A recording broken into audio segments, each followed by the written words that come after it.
welcome to today's Schiller Institute International Dialogue, A Difference of Leadership.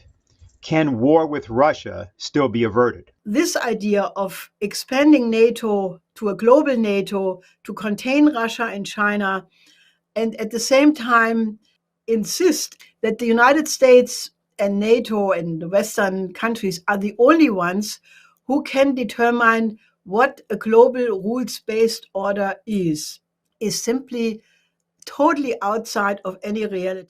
Lyndon LaRouche, in a 2011 webcast speaking about the overthrow and assassination at that time of Colonel Muammar Gaddafi in Libya, very presciently said that the target of the series of regime change wars was Russia, and what they threatened was world war. He said that the cause of the crisis was the economic and financial crisis of the perpetrators who were being directed from London. Talking is clearly not enough now, with all gentlemen's agreements repeatedly violated by our Western counterparts. Our national security interests are faced with a direct threat as the NATO countries' military build-up around our borders.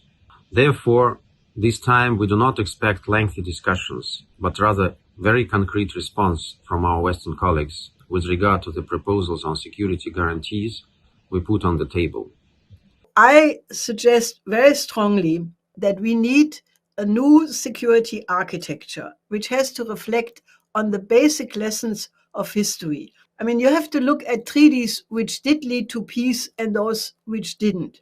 A good example for the first is the Peace of Westphalia, where after 150 years of religious war, people realized that nobody would be the winner.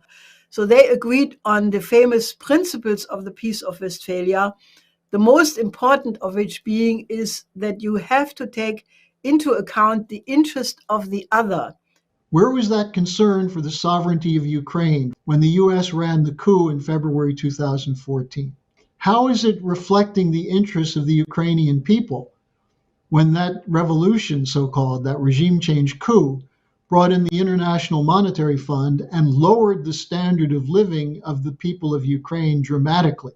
And where is that concern when Ukraine becomes the potential staging area for a World War III provoked by NATO and the Western powers, when it would be very simple to sign the draft treaties proposed by President Putin?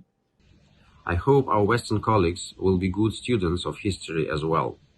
We should not repeat the mistakes of the past, and we still have a chance to focus on what unites us rather than divides.